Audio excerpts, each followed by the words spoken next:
Hello मेरे प्यारे दोस्तों, आप सभी को मेरे यूट्यूब चैनल कहानी का खजाना में स्वागत करती हूँ। आई होप आप सभी लोग खुश होंगे, स्वस्थ होंगे। चलिए दोस्तों, आज आप सबको मैं एक नई कहानी सुनाती हूँ। मेरा नाम रोहित है और मैं दिल्ली में रहता हूँ। मैं 26 साल का हूँ और एक आईटी कंपनी में जॉब करता हूँ। मैं अपने से उम्र में बड़ी महिलाओं की तरफ आकर्षित होता था। मुझे अपनी उम्र की और अपने से कम उम्र की लड़कियां पसंद नहीं आती थी। जब भी कोई औरत साड़ी में होती है तो उनकी खूबसूरती और भी ज्यादा निखर के आती है। इसलिए मुझे साड़ी पहनने वाली औरतों को देखना बहुत ही अच्छा लगता था। मुझे महिलाओं के रंग रूप से कोई मतलब नहीं था, बस वो साड़ी में होनी चाहिए। और ऐसे ही एक सुंदर आंटी पर मैं लट्टू हो गया। मैं जिस बिल्डिंग में रहता था उसके छठे फ्लोर पर मैं रहता था और तीसरे फ्लोर पर कुसुम नाम की एक आंटी रहती थी। मैंने कई बार उन्हें आते जाते देखा था। एक दिन मैं लिफ्ट के लिए वेट कर रहा था और कुसुम आंटी भी लिफ्ट के लिए वेट कर रही थी।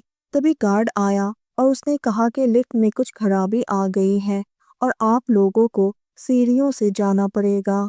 तभी आंटी सीढ़ियों से ऊपर जाने लगी और मैं भी उनके पीछे।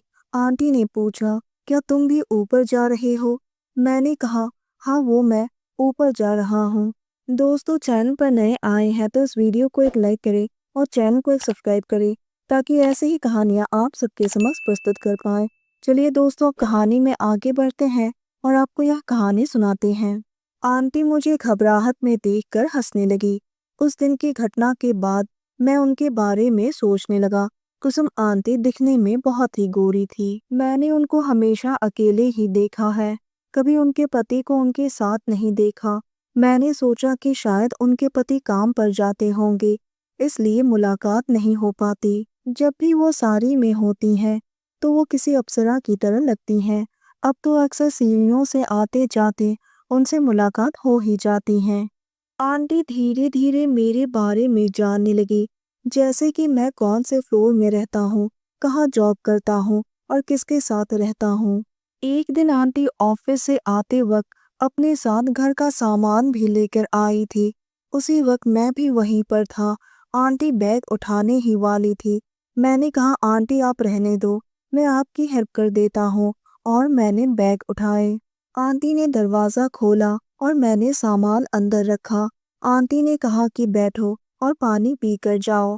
आंटी मेरे लिए एक गिलास पानी लेकर आई और आंटी ने आते ही मुझसे मेरा व्हाट्सएप नंबर पूछा। मैंने उन्हें अपना नंबर दे दिया। मैं पानी पीकर वापस अपने कमरे में आ गया। उसके बाद से हम दोनों का व्हाट्सएप पर हाय हेलो शुरू हो गया। कुछ दिनों बाद मैं बिल्डिंग के बाहर टहल रहा था तो आंटी ने मुझे देख लिया। उसने पूछा कि तुम ऑफिस नहीं गए? मैंने कहा, आंटी वो ऑफिस में 3 दिन का छुट्टी है। उसके बाद मैं अपने कमरे में आ गया। शाम के 6 बजे दरवाजे की घंटी बजी। जैसे ही मैंने दरवाजा खोला, सामने आंटी हल्की पीले रंग की साड़ी पहनी हुई खड़ी थी और साथ में एक पैकेट था। मैंने आंटी को कमरे के अंदर बुलाया और बैठने को कहा। उन्होंने पूछा, क्या तुम पीते हो? मैंने कहा, हाँ कभी कभार। आंटी ने कहा, मैं विस्की लेकर आया हूँ, चलो हम दोनों ही बैठकर पीते हैं। मैं 2 गिलास लेकर आया। हम दोनों ही पीने लगे। आंटी ने कहा, मैं बहुत दिनों से देख रही हूँ, तुम मुझे एक अलग ही नज़र से घूरते हो। क्या तुम मुझे पसंद करते हो? मैं कुछ बोल नहीं पाया। आंटी ने मुस्कुराते हुए कहा, तुम शर्माते बहुत हो। मैंने धीरे से कहा, अगर आपके पति को पता चल गया तो? आंटी ने उदास होकर कहा कि मेरा डिवोर्स हो गया है। मेरी एक 6 साल की बेटी थी जिसकी कैंसर की वजह से मौत हो गई। उसके बाद मेरे पति ने मुझे एक लापरवाह माँ कहकर डिवोर्स दे दिया। उन्होंने कहा कि मेरी वजह से ही मेरी बेटी की मौत हुई है। आंटी बहुत ही भावुक हो गई और वो रोने लगी। मैंने जैसे तैसे आंटी को चुप कराया।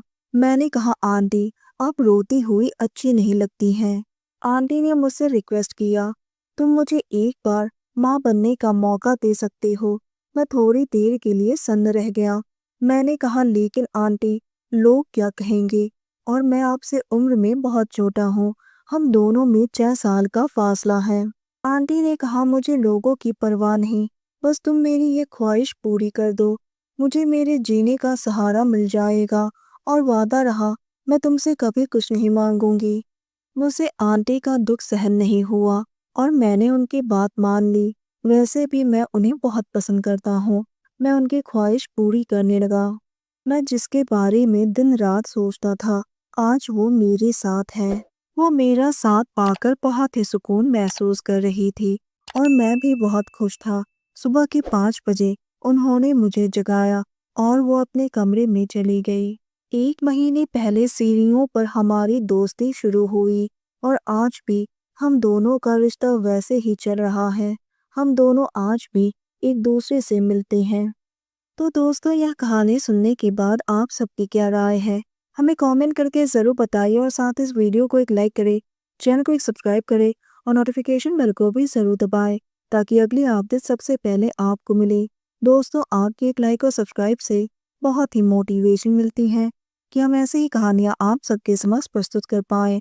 आप सबने अपना कीमती समय निकाल कर इस वीडियो को सुना, इसके लिए आप सभी को धन्यवाद करती हूँ। धन्यवाद दोस्तों।